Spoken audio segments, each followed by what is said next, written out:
గారికి నేను ఒక మహిళా నాయకురాలిగా విజ్ఞప్తి చేస్తా ఉన్నాను. మహిళలంటే గౌరవం లేని పాడి కౌశిక్ రెడ్డి లాంటి వాళ్ళు అసెంబ్లీలో ఉండే అర్హత లేదు, వీళ్ళని వెంటనే డిస్క్వాలిఫై చేయాలని చెప్పేసి కూడా విజ్ఞప్తి చేస్తా ఉన్నాను.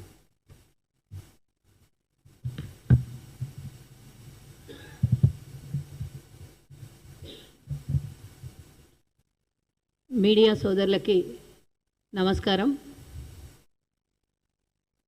మాట్లాడితే పాడి కౌశిక్ని ముందర పెట్టి పబ్బం గడుపుకుంటున్నటువంటి బీఆర్ఎస్ నాయకులు స్వతహాగా మీ పార్టీలో ఎదిగినటువంటి ఒక్కరు కూడా వచ్చి మాట్లాడతలేరంటే బీఆర్ఎస్ పరిస్థితి ఎట్లా ఉందో ఒక్కసారి అర్థం చేసుకోవాలి. నిజంగానే బీఆర్ఎస్ నాయకులకి నిజంగా ఉద్యమంలో పోరాటం చేసి ఈరోజు కొంత భాగం మిగిలిపోయినటువంటి బీఆర్ఎస్ నాయకులు ఎవరు కూడా ముందుకు వచ్చి మాట్లాడట్లేదు అంటే వాళ్ళ చరిత్ర పూర్తి స్థాయిలో గమనించిన వాళ్ళు ఉన్నారు కాబట్టి ఒక్కళ్ళు కూడా వచ్చి బయటకు వచ్చి మాట్లాడతలేరు. గతంలో మహబూబ్ నగర్ ఎమ్మెల్యే లేకపోతే ఇంకో ఎమ్మెల్యే ఇద్దరు ముగ్గురు మాట్లాడుతుండే, లేకపోతే సుమన్ మాట్లాడుతుండే. ఇప్పుడు వాళ్ళ ప్లేస్లో రీప్లేస్మెంట్ పాడి కౌశిక్ రెడ్డి వచ్చిండు. పాడెక్కే సమయం దగ్గరకు వచ్చింది కాబట్టి పిచ్చి పిచ్చి మాటలు మాట్లాడుతుండు. ఆవేశం ఎక్కువైపోయింది. ఆవేశంలో ఆలోచన తక్కువైపోయి వినాశకాలే విపరీత బుద్ధి అన్నట్టు ఈరోజు కాంగ్రెస్ పార్టీ మీద ఇష్టం వచ్చినట్లు వ్యాఖ్యలు చేస్తుండు. ఈరోజు నేను కాంగ్రెస్ పార్టీ మీద కాదు, మా తెలంగాణలో ఉన్నటువంటి అరభాగం కన్నా ఎక్కువగా 51% ఉన్నటువంటి మహిళల్ని ఉద్దేశించి నువ్వు ఏదైతే అవమానం చేసినావో దాని గురించి మాట్లాడదలుచుకున్నాను. నేను మాట్లాడితే కాంగ్రెస్ పార్టీని తిట్టి పోస్తున్నావు కదా. అసలు తెలంగాణ ఉద్యమంలో తెలంగాణ కోసం కొట్లాడినటువంటి భాగస్వామ్యం ఎంత? నువ్వు ఆంధ్ర పెత్తందారులకు పబ్బం కట్టి నువ్వు ఆ రోజు వైఎస్ఆర్సీపీ రాళ్లు పట్టుకొని తెలంగాణ ఉద్యమకారులని తరలించి కొట్టినటువంటి చరిత్ర నీది. ఈరోజు తెలంగాణ వచ్చిన తర్వాత తెలంగాణ ఇచ్చినటువంటి కాంగ్రెస్ పార్టీ తల్లి సోనియా గాంధీ తెలంగాణ ఉద్యమకారులు ఎంతోమంది పోతే వచ్చినటువంటి ఈ తెలంగాణలో నీ పాత్ర ఎంత అనేది ఫస్ట్ ఆఫ్ ఆల్ ముఖ్యం. నువ్వు అన్నిటికన్నా ముఖ్యం, నిమిషానికి ఒకసారి అందరినీ తిట్టడం నేర్చినటువంటి పాడి కౌశిక్కి అడుగుతున్నా, ఈరోజు ఒక శాసనసభ్యుడిగా నువ్వు ఉన్నావు అంటే నీ బిడ్డని నీ భార్యని అడ్డం పెట్టుకొని ఆ రోజు ఓటర్లకి సెంటిమెంట్తో మాకు ఓటేయకపోతే మేము పాయిజన్ తిని చచ్చిపోతాం, సూసైడ్ చేసుకుంటాము అని మాట్లాడినటువంటి నువ్వు నీ భార్య కొంగు జాచి తెలంగాణ ప్రజలకు నీ కాన్స్టిట్యున్సీ ప్రజలకు అడిగినటువంటి విషయం మర్చిపోయినవా? మరి అక్కడ ఉన్నటువంటి ఓటర్లు నీకు ఓటేస్తే వాళ్ళు మహిళలు కాదా? ఈరోజు మహిళల్ని అవమానపరిచి గాజులు చీర సారే పంపిస్తా నువ్వు అని మాట్లాడినావు, మొగోళ్ళు అయితే అని మాట్లాడినావు. అదేందో నీకే తెలవాలి కానీ దాని విషయం నేను అంత పెద్దగా పోదలుచుకోలేదు. కానీ దమ్ముంటే అని మాట్లాడినావు. నీకు ఎంత దమ్ముందో అందరికీ తెలుసు.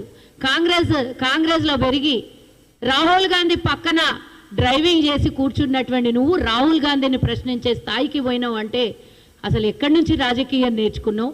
నీకు అవకాశం ఇచ్చినటువంటి కాంగ్రెస్ పార్టీ, నీకు ఒక లీడర్గా తయారు చేసినటువంటి కాంగ్రెస్ పార్టీని మాటిమాటికి తిట్టి ఏఐసిసి మాజీ అధ్యక్షుడు ప్రస్తుత ఎంపీ మరి ఈరోజు ప్రతిపక్ష నాయకుడైనటువంటి రాహుల్ గాంధీని ప్రశ్నించి పార్టీ ఫిరాయింపుల గురించి మాట్లాడుతున్న నువ్వు ఫస్ట్ ఆఫ్ ఆల్ నువ్వే మాట్లాడాలి. ఈ పార్టీల గురించి, ఫిరాయింపుల గురించి.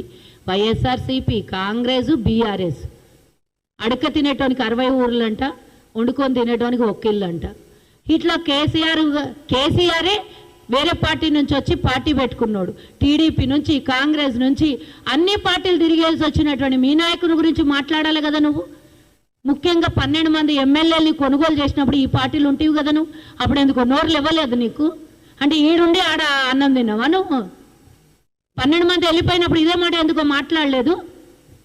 ఆ రోజు నువ్వు పార్టీలో భాగస్వామ్యం కదా. ఇప్పుడంటే శాసనసభ్యునివి, కానీ అప్పుడు కూడా నువ్వు పార్టీలో ఒక నాయకునివి కదా. అప్పుడు కూడా ఎందుకు ఇన్ని మాటలు మాట్లాడలేవు? కేసీఆర్ని ఇన్ని తిట్లు తిట్టలేవు ఎందుకో నువ్వు? మరి ఈరోజు ఎందుకు అనంటే కేసీఆర్ని పొగిడితే రేపు పొద్దున ఒక పెద్ద హోదా ఏమన్నా ఇచ్చి కేటీఆర్ తర్వాత స్థానం ఇస్తారేమో అనుకొని నువ్వు ఆశపడుతున్నావు. కేసీఆర్ ముంచుట్ల నంబర్ 1 అని నీకు తెలియదేమో. కేటీఆర్ అంతకన్నా ఎక్కడ ముంచుట్ల నంబర్ 1. నువ్వు తిట్టి నువ్వే అనవసరంగా రేపు పొద్దున ఇందాక మా సోదరి చెప్పినట్టు డిస్క్వాలిఫై అయినాయితావు, లేకపోతే మహిళలతో చెప్పు దెబ్బలన్న తింటావు. వాళ్ళకేం పోయింది? వాళ్ళకేం నొయ్యలేదు. నీతో తిట్లు తిట్టిపించి నీదే జీవితాన్ని నాశనం అయ్యే పరిస్థితికి తీసుకొస్తారు బీఆర్ఎస్ వాళ్ళు. ఈరోజు తెలంగాణలో ఉన్నటువంటి మహిళల్ని అవమానపరుస్తున్న నువ్వు ఒక తల్లికి పుట్టలేదా? ఒక ఆడపిల్లని పెళ్లి చేసుకోలేదా? నీకు పుట్టినటువంటి ఆడపిల్ల బిడ్డ కాదా? కేవలం కేసీఆర్ బిడ్డ కవిత లిక్కర్ వ్యాపారం చేసి జైలుకు పోతే ఆమె అంతకుముందు బతుకమ్మ ఆడినటువంటి తెలంగాణ బిడ్డ, ఆమె ఒక్కతే మీ టీఆర్ఎస్ పార్టీలో మహిళ. ఆమె జైలుకు పోయినా పర్వాలేదు, ఆమె లిక్కర్ వ్యవహారం చేసినా పర్వాలేదు. కానీ తెలంగాణలో ఉన్నటువంటి మహిళల్ని మీరు అవమానిస్తారా? ఏడిపోయింది కవితమ్మ, బయటికి రావాలి అని అడుగుతున్నాను నేను. ఆమెకు స్వాగతం పలికినటువంటి బీఆర్ఎస్ నాయకులు ఈరోజు పాడి కౌశిక్ రెడ్డి తెలంగాణ బతుకమ్మ ఆడినటువంటి తెలంగాణ మహిళల్ని ఈరోజు అవమానపరుస్తున్నాడు. నీకేమైనా శాతనైతే దమ్ము ఉంటే కోర్టు పరిధిలో ఉన్నటువంటి ఎమ్మెల్యేల విషయం మాట్లాడదలుచుకోకుండా నీకు దమ్ము ఉంటే వాళ్ళతో పోటాపోటీగా మాట్లాడు, వాళ్ళతో యుద్ధం చెయ్యి.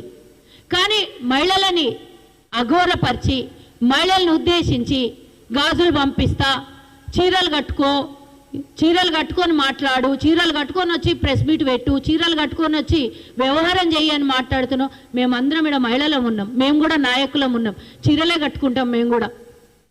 మరి మేమందరం రాజకీయం చేయట్లేదా? మేమందరం నాయకులుగా ఎదగలేదా? మేమందరం వ్యవహారం చేస్తలేమా? అంటే చీరలు కట్టుకున్న వాళ్ళందరూ శాతగానోళ్ళ? శాతగానోళ్ళు ఎవరన్నా ఉన్నారంటే అది బీఆర్ఎస్ దొంగలందరూ అనేది ఈ సందర్భంగా తెలియజేయాలి. దొంగలందరూ కలిసి ఊళ్ళు అమ్ముకున్నట్టు మీరు అందరు కలిసి ఊళ్ళు అమ్ముకొని 12 మంది పోయినప్పుడు ఒక్కొక్కరు కండువా కప్పలేదు కేసీఆర్ అని చెప్తున్నావు. ఈరోజు 12 మంది ఆయన ఫామ్ హౌస్లో నుంచి బయటకు వస్తే కదా ఒక్కొక్కరు కండువా కప్పేది. 12 మందిని ఒక్కసారి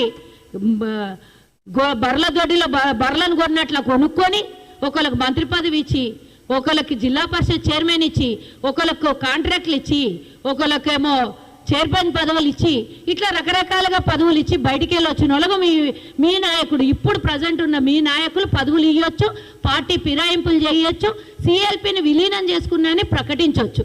ఇన్ని చేసినటువంటి వాళ్ళకు ఒక్క మాట కూడా మాట్లాడవు నువ్వు. ఎందుకంటే ఏ ఇంట్లో తిని ఆ ఇంటి మాటలు మాట్లాడేటో నువ్వు. ఈడున్నప్పుడు ఈడ, ఆడున్నప్పుడు ఆడ, ఏడుంటే ఆడ మాటలు మోచెట్లు నీవి. అరే సిగ్గుండాలే నీకు పాడి.